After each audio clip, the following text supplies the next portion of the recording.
महापरिवाले शरणं श्रुतिस्मृतिपुराणानाम् आलयं करुणालयं नमामि भगवत् पादशङ्करं लोकशङ्करं श्री चन्द्रशेखरेन्द्र यतीन्द्र सरस्वतीनां शान्तान्तलिङ्ग कलितापु बाबुगानां काञ्ची पुरस्थिति महोन्नत कामकोटिपीठिम् उपास्त्रवतां शरणाम् उपासे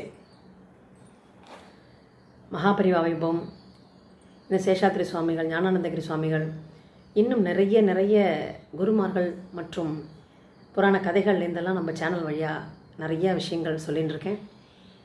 இது இந்த சேனல் உங்களுக்கு பிடிச்சிருந்தா சப்ஸ்கிரைப் பண்ணுங்க, ஷேர் பண்ணுங்க. நிறையா பேருக்கு நல்ல விஷயங்கள் போய் சேரணுங்கிறது தான் நம்மளோட நோக்கம். இப்போ நம்ம பார்த்துட்டு இருக்கிறது ஆதிசங்கரர் விஜயம். ரொம்ப அற்புதமான சரித்திரம்னா என்னோட மனசுக்கு எப்பயுமே பூரணமாக பிடிச்சதுன்னா ஆதிசங்கரோட தான். அற்புதங்கள்ங்கிறதுனால மட்டும் கிடையாது, அவர் அந்த சின்ன ஆயுஸ் பரியந்தம் அந்த சின்ன வயசுக்குள்ளார எவ்வளவெல்லாம் நமக்கு நல்லது செஞ்சுட்டு போயிருக்கார். அது இன்னி வரைக்கும் பல ஆயிரம் வருஷங்கள் கழிச்சும் கூட நமக்கு இன்றைக்கும் அதில் நம்மளால் ஃபாலோ பண்ண முடிகிறது. அப்படின்னா எந்த காலத்துக்கும் உகந்ததாக பண்ணிட்டு போயிருக்காருங்கிறதுல மாற்று கருத்தே இல்லை. அதனால் ரொம்ப நாளாக அது சொல்லணும்னு ஆசை. இப்போ இது பார்க்குறோம். ஆதிசங்கர பகவத்பாதரோட அவதாரம், குழந்தை ஜனிச்சிருக்கு. அதுக்கப்புறம் அவர் ருத்ரம் சொல்ல அந்த சங்கரங்கிற நமக்கு சங்கரன் வரும்போது கரெக்டாக அந்த குழந்தை பிறக்கிறதுனால சங்கரன்னு பேர் வைக்கிறார். அவ்வளோ சந்தோஷம். ஏன்னா கிடைக்காத ஒரு விஷயம் கிடச்சிருக்கு. ரொம்ப நாளைக்கு அவளுக்கு தானே அருமை தெரியும். எல்லாருக்கும் கிடச்சிருத்துன்னா அதோட அருமை தெரியாது. அவளுக்கு அத்தனை நாள் தவமிருந்து அந்த குழந்தை பிறந்ததுனால அவருக்கு அதில் அவ்வளோ சந்தோஷம். சிவகுருவுக்கும் ஆரியாம்பாளுக்கும் அந்த குழந்தை அப்படியே அப்படி தானாக வளர்றது இல்லைங்கள. ஆனால் அந்த குழந்தைக்கு பார்க்கவே அத்தனை அழகு. தெய்வ குழந்தைன்னு சொல்லணுமா, அப்படி வளர்றது. அப்படி இருக்கும்போது உறவு எல்லாருமே கொண்டாடுறா எல்லாருங்கிறது. ஏன்னா அவ்வளவு அதோட அந்த சொல்லுவா இல்லையா, அந்த கரிஸ்மா, அந்த பார்க்கும்போதே அதில் அந்த குழந்தைய பார்த்தாலே எல்லாருக்கும் ஆசையாக இருக்குது.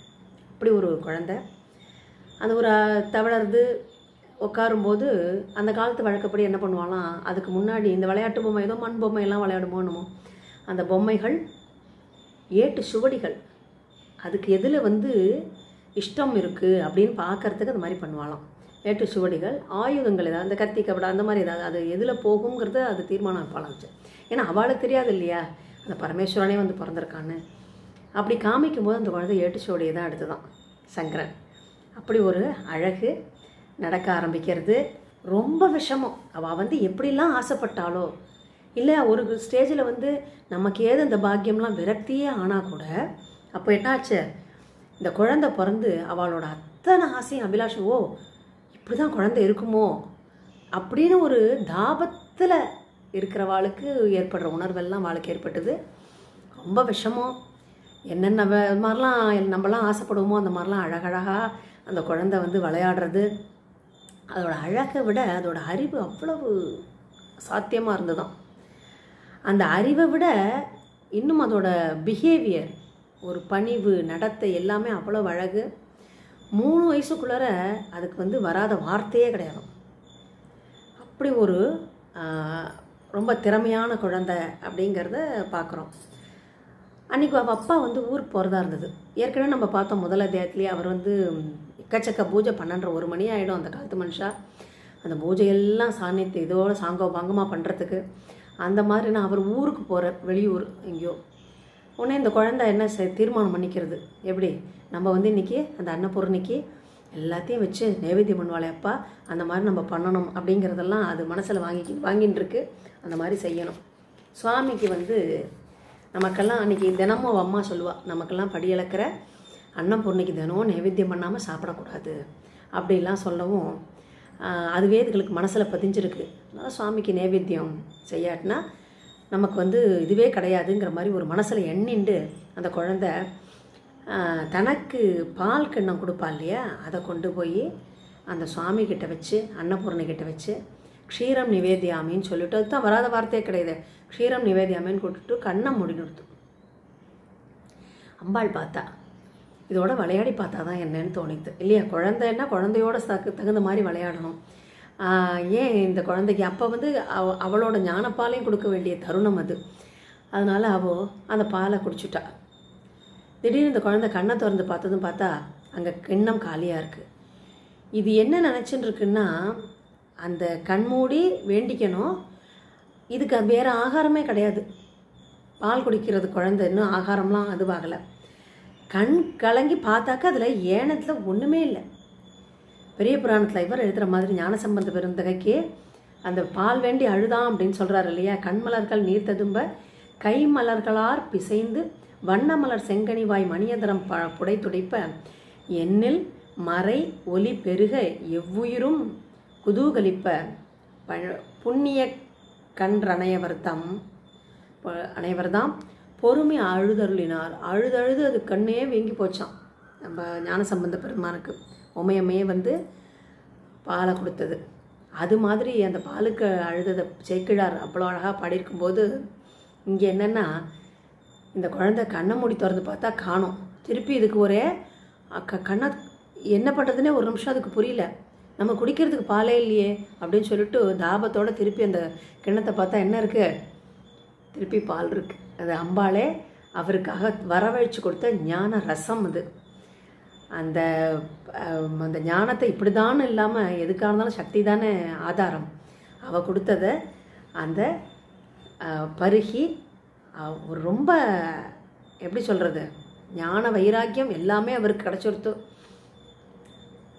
இது நடந்தது வந்து அவள் அப்பாவுக்கு தெரியாது. வெளியூர்லேருந்து அப்புறம் வர 3 வயசு ஆயிடுத்தே அப்படின்னு சொல்லிட்டு அந்த சேர நாட்டு வழக்கப்படி அந்த முன்பக்கம் அந்த குடுமியை தூக்கி கட்டி சௌசம் அப்படின்பா இல்லையா, அந்த சௌளம் அதுபடி வந்து அதுக்கு குடுமையை தூக்கி முடிஞ்சு அந்த அவருக்கு மனசெல்லாம் தழுதழுக்கிறது. இந்த குழந்தை ஆயுசு கம்மியாக பிறந்திருக்கே, இருந்தாலும் அப்பா இல்லையா, குழந்தை நமக்கு முன்னாடி ஆயிடுமோ அப்படிங்கிற பயம்லாம் எப்போதும் நெருடின்னு இருக்கிற விஷயம். இருந்தாலும் புத்திசாலியாக பிறந்திருக்கிறதுனால அது தன்னைத்தானே அது பார்த்துக்குங்கிற எண்ணமும் இருந்தாலும் அந்த குழந்தைக்கு அந்த அந்த அபியாசம் அந்த தலைக்கு முடிகிற அந்த வழக்கத்தும் போது அவர் 116 ஆண்டு தீபிச்சிருன்னு மனசுக்குள்ளே அப்படி பிரார்த்தனை பண்ணுறார்.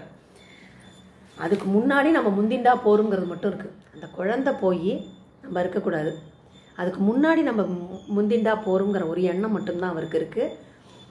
மனசு அப்படியே தள்ளாடிண்டே இருக்கு அவருக்கு. அவ்வளோ ஒரு அழகு அந்த குழந்தை, அறிவு. ஒரு நாள் அதனால தான் அவர்கிட்ட சொல்கிறார், வாசலில் வந்து உள்ளூர் தேர் வருது, பரமேஸ்வரன் வர்றார். அதில் ஆஹா வாத்தியங்கள்லாம் கேட்குறது, தேர் வருதே, அதை கொண்டே காமிக்கணும்னு சொல்லிட்டு, வா சங்கரா உம்மாச்சி வருது பார்க்கலான்ட்டு சின்ன குழந்தைன்னு இவர் சொல்கிறார். உம்மாச்சின்னு தானே சொல்கிறோம். உம்மாச்சிங்கிறது மகாபரிவாலே சொல்லியிருக்கா. உமா மகேஸ்வரன் கூட திரிபுதான்னு சொல்லிவிட்டு அது ஆதிசங்கரோட கதையில் அப்படியே வருது. அவர் அந்த குழந்தைய எடுத்து மடியில் வச்சுக்கிட்டு, வா போய் குழந்தைய தேர் பார்க்கலாம் வா, உம்மாச்சி வருது அப்படிங்கிறார். அப்போ சங்கரன் சொல்கிறானா, சின்ன குழந்தைக்கு தான் பேர் தெரியாதுன்னு உம்மாச்சி சொல்லுவா, எனக்கு தான் உமா மகேஸ்வரன்னு தெரியுமே, நீ உமா மகேஸ்வரனே சொல்லாமே அப்படின்னு அழகாக அது சொல்கிறது. சிவகுருக்கு ஒரே சந்தோஷம் தாங்கலை. சரின்னு எடுத்துகிட்டு போய் தோளில் வச்சுருந்தானுங்க. அப்போ குழந்தைக்கு தெரியாது தேரோட இருக்கிற சுவாமி அப்படிங்கிறதுனால தோளில் வச்சுட்டு அந்த குழந்தையை காமிக்கும்போது, அங்கே பாரு உமா மகேஸ்வரன் தெரிகிறார் பாரு அப்படின்னு சொல்லிட்டு அங்கே தேரை இவர் பார்க்கும்போது அங்கே இந்த சங்கரன் அங்கே தெரிகிறான். அவருக்கு அப்படியே உடம்பு ஒரு தூக்கி போடுறது. எங்கடா குழந்தை மேலே வச்சுட்டு இருக்கோம், குழந்தை அங்கே தெரியுதுன்னு சொல்லிட்டு அதை திருப்பி அவர் இந்த தோளில் பார்க்கும்போது பார்த்தா இங்கே அந்த உமாமகேஸ்வரனை தாட்சி கொடுத்தாராம். அவர் எப்பேற்பட்ட பாக்கியசாலி. கனவுல ரிஷபாரூடராக வந்து அவருக்கு காட்சி கொடுத்து, உனக்கு என்ன மாதிரி குழந்தை வேணும்னு சாய்ஸ் கொடுத்து, அதுக்கெல்லாம் பதில் இவா சொல்லலைன்னதும் இவாளுக்கு ஏற்ற மாதிரி நமக்கு அத்வைத சித்தாந்தத்தை பரப்புறதுக்காக ஆதிசங்கரோட அவதாரத்தை தானே வந்து பண்ணுறதா உத்தேசிச்சு இந்த பரமேஸ்வரன் எத்தனை தடவை அவர் காட்சி கொடுத்துருக்கார் பாருங்க. எப்பேற்பட்ட மகானாக இருக்கணும் அவர். அப்படி வந்து அந்த மாதிரி ஒரு காட்சி அவருக்கு கிடச்சிது. அவருக்கு மனசெல்லாம் என்னமோ பண்ண ஆரம்பிச்சுடுத்து. ஏன்னா நமக்கு அஜ்ஞானம்னு சொல்லுவா இல்லையா, அது மறைக்கும் நம்மளை கண்ணை. நம்ம குழந்தைன்னு ஆகிட்டதுக்கப்புறம் அது தெய்வமாக நம்மளால் நினச்சே பார்க்க முடியாது. நமக்கு தெய்வமே வந்து அவதாரம் பண்ணியிருக்குங்கிறத டைஜஸ்ட் பண்ணுறதுக்கு எவ்வளோ பெரிய மகானாக இருந்தாலும் என்ன தோணும்னா, நம்மளால் அதை ஜீரணிச்சிக்கிறதுக்கு கொஞ்சம் நேரம் ஆகும்.